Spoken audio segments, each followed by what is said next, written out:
So we'll call the Committee of Whole meeting for December 4th to order. We'll start with the acknowledgement of treaties of peace and friendship. So we'd like to begin by acknowledging that the land on which we gather traditional unceded territory of the Mi'kmaq peoples. This territory is covered by treaties of peace and friendship, which Wolastoqiyik, Mi'kmaq, and Passamaquoddy peoples first signed with the British Crown in 1726.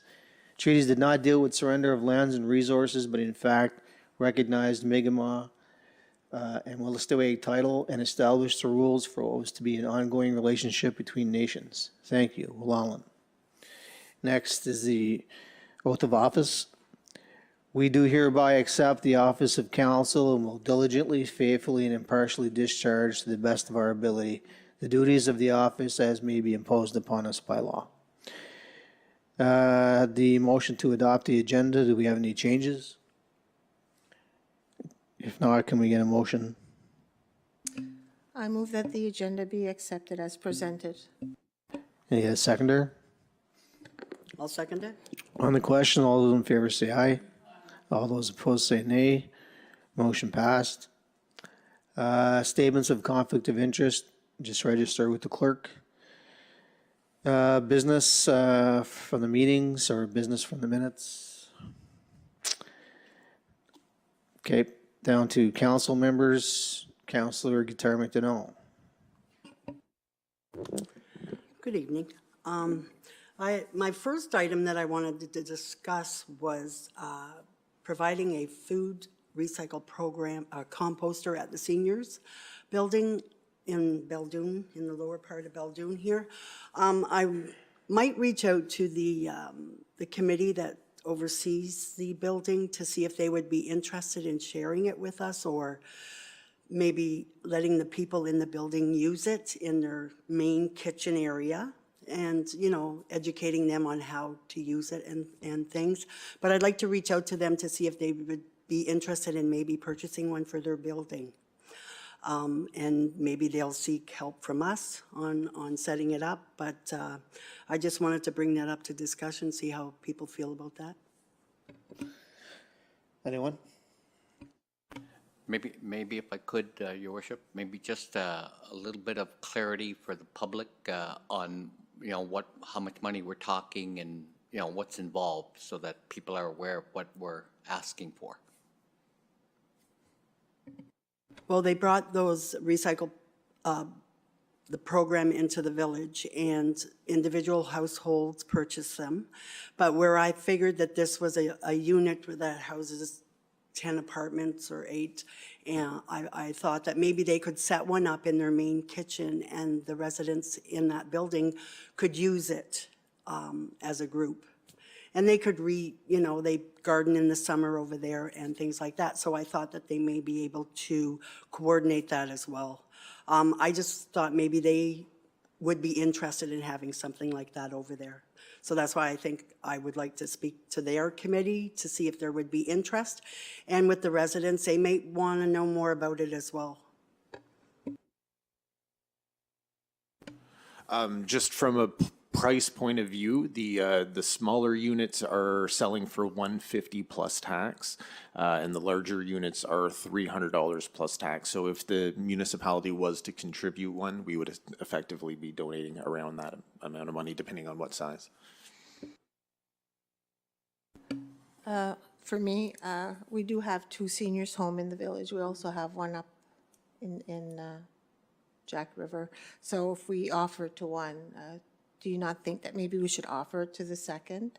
The other thing is too, is that somebody needs to look after this unit. So we would have to designate somebody in each building to have somebody to do whatever you do with it.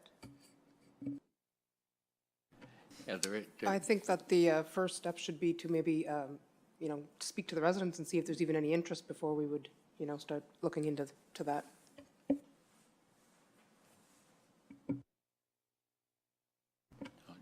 Just a general comment that, you know, the seniors residence here in Beldoon is run by a committee, and that's fine. But the residents in Jacket River or Upper West Beldoon is not run by a committee. It's run by the by the province, basically, so it may be a little more complicated to try to get one in there.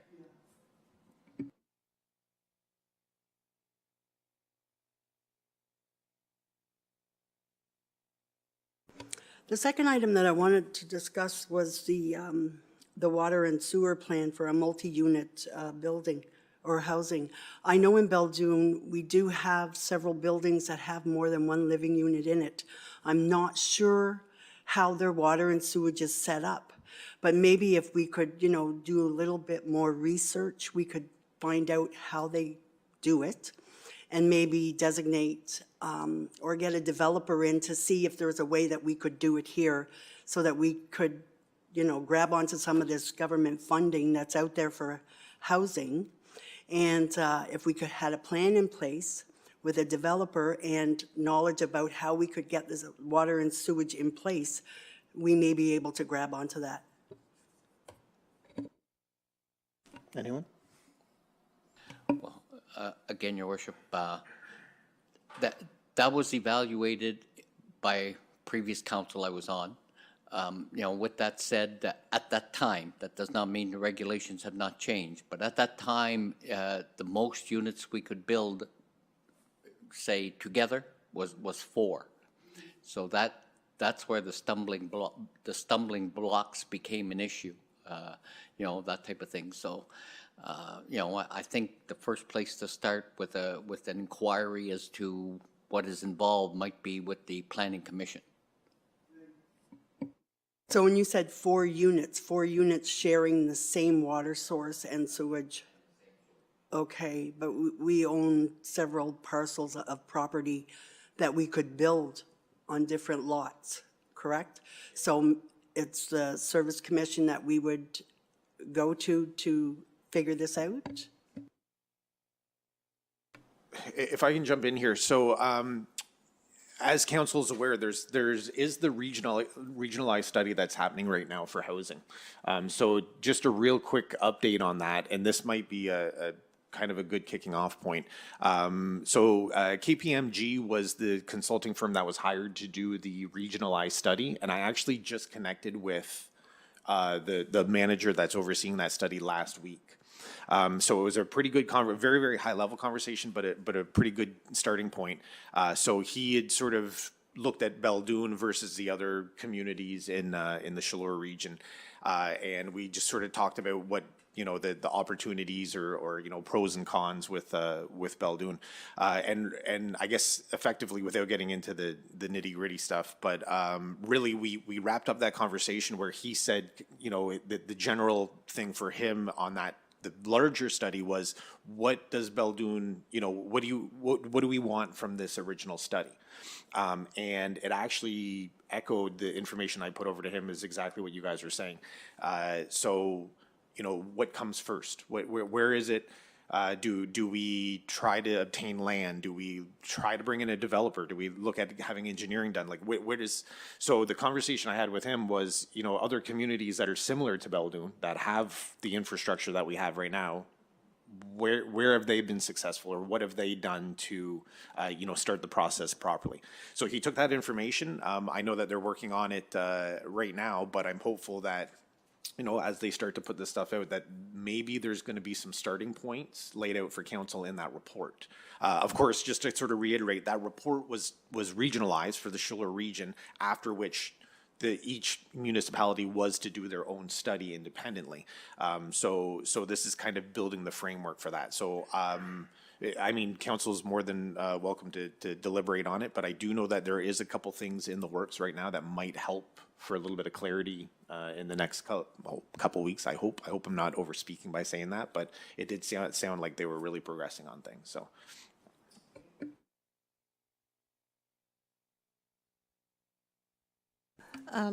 Do we need any money put into the budget for any of these studies, or have we looked at anything like that for the budget?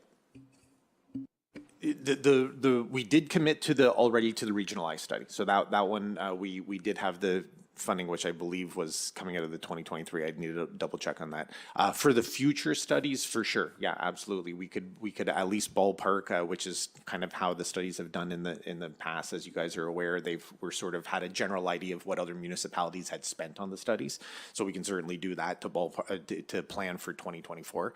Yeah, when we have our next budget session, which hopefully is going to be coming this week, then we can ballpark some numbers to work into the budget for that, for sure. So I'm just wondering, like, if there was housing built on village property, what would your plan be as to, like, who is going to do the maintenance, who is going to look after it, collect the rent, like, that type of thing? That would all be up for discussion when something like this is put in place, correct? I mean, we're looking to see if we can have a sustainable water and sewage source for these housing programs. I'm not sure how other communities do it, but I mean, all this information is something that we need to get, you know, for our own benefit. But my concern is if we can get something in place where we have an option to get water and sewage available for a multi-unit, then we start from there and how we're going to put it in place. But we have to find out whether we can do it. Well, from my perspective, it's not a matter of whether or not we can put water and sewage. I mean, there's duplexes in this community already. The Don Bosco has more than one unit in there. The seniors complex down here has multiple units in it, and they all have sewer and water. So, but my thought is I don't know that other communities are actually running and, you know, looking after the buildings that they have. I think that they are done by developers. And so maybe what you might want to do is put it out there to developers that we have land available, and at, you know, worst case scenario, we donate the land and they develop it and people have a place to live here. Best case, we sell them the land and get the same result, but then it takes the onus off of us. They'll deal with the sewer, they'll deal with the water and that type of thing. And I think that with the housing crisis that is in this province right now, it's very possible that there are developers that would be willing to do that. So I think maybe putting that out there on, you know, different platforms to be able to advertise that may get us the result we want with a lot less work and money spent on our part. Good points, Christy, and actually somebody was talking about that, and exactly to your point, and they were saying that that's what they had done. The land was donated, and they got their money. They're getting their money back with taxes and so on down the road. So that's the way they were going to do it, or they did it in some of their areas. I think, if I may, Your Worship, just a comment for a train of thought. I believe that the biggest deterrent is the fact that we do not have water and sewage, where the other municipalities have it. So that is, in my opinion, one of the strongest reasons why developers are not coming to Beldoon, because they don't want to be bothered with problems affiliated with water and sewage. And I think that's one of the biggest obstacles. So I'm just wondering what brings you to that conclusion? Like, has council spoke with developers in the past, or you're just guessing? I'm just throwing it up there for thought. Oh, yeah. Well, I don't know. I'm just thinking that, you know, there's all kinds of places in New Brunswick that doesn't have water and sewage, and those municipalities are growing and people are coming in. So, you know, like, it's not uncommon to have a well and a private sewer system. In fact, some people looking to purchase a home or be in a home would probably prefer it over water, you know, that is chlorinated or sometimes not available or dirty looking. So that may be a plus for some people.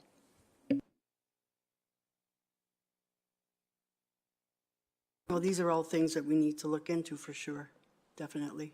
But the housing is something that we have to jump on.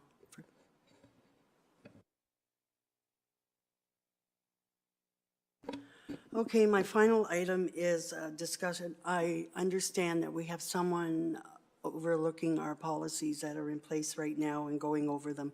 This one here, I just wanted to see what kind of policy is in place for employees when they're away.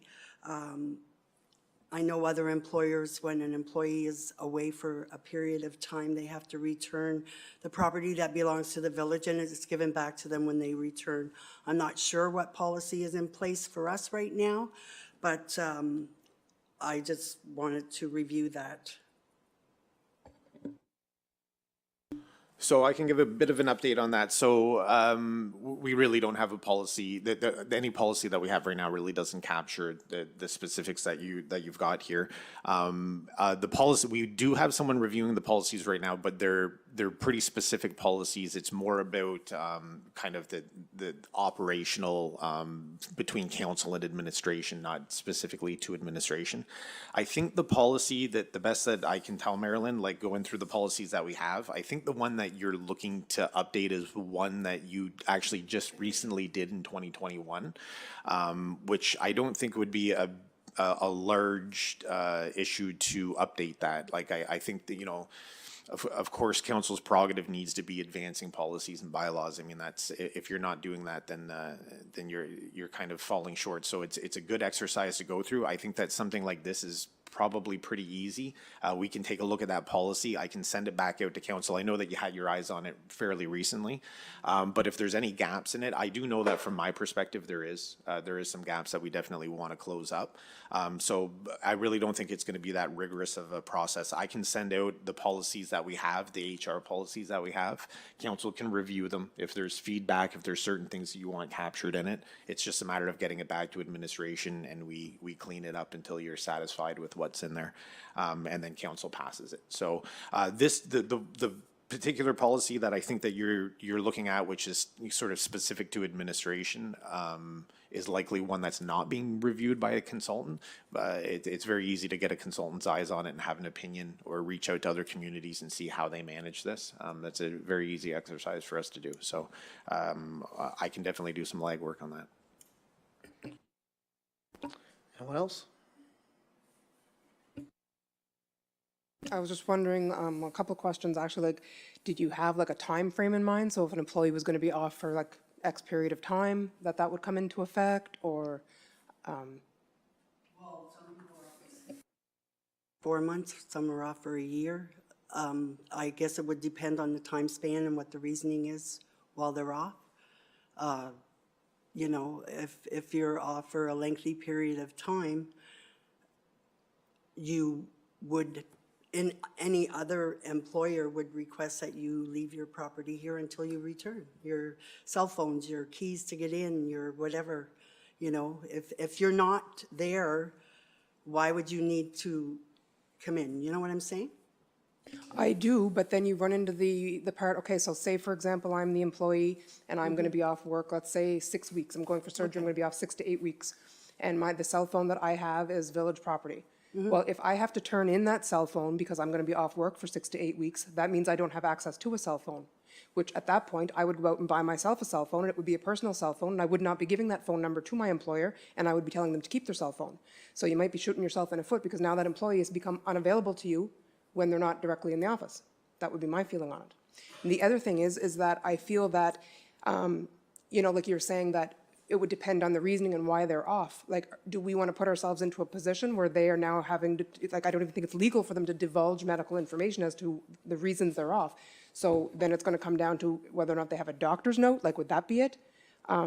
You know, and I like, what about if the reason they're off is because of workplace harassment or the way they're being treated here? Like, then do they have to turn in their cell phone and their equipment, or only if it's, you know, a surgery or the sniffles?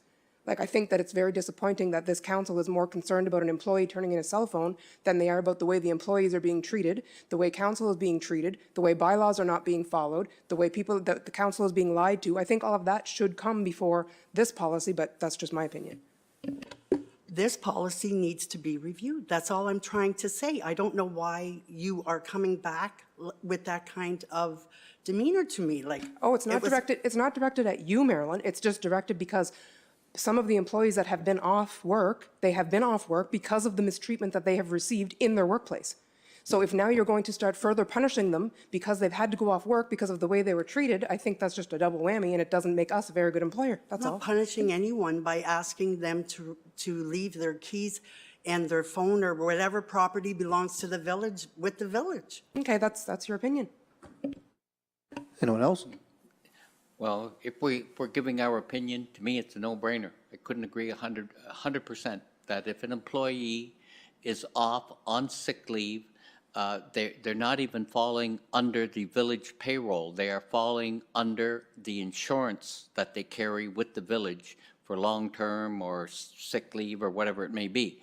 So at the end of the day, I do agree 100%. An employee of that nature should not have access to the building, computers, or the cell phone. It's my opinion. Anyone else? We don't need to know why anybody's out sick, but the thing is, yeah, I think that we should look at the policy and see, or check with the other areas, see what is done there, and then we can follow suit from that. Okay. All right. So that takes care of that. Administration. Thank you, Counselor.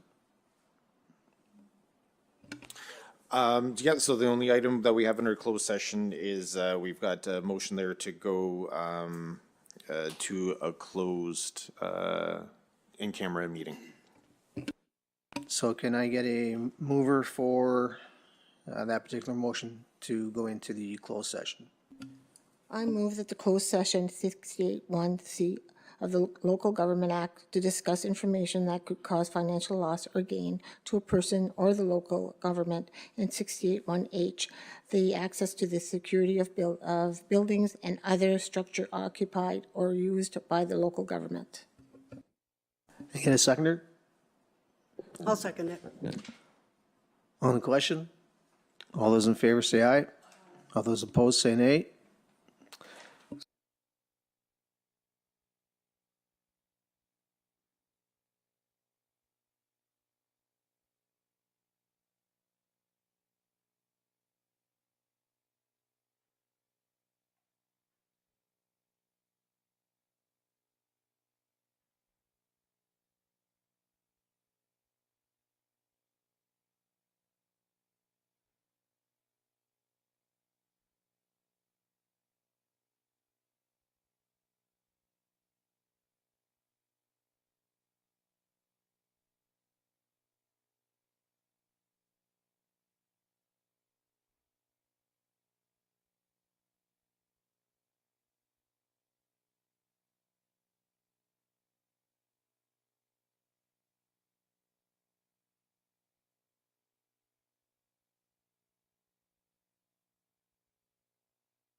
Okay, we'll re-adjourn and, or we'll return and get the motion to adjourn.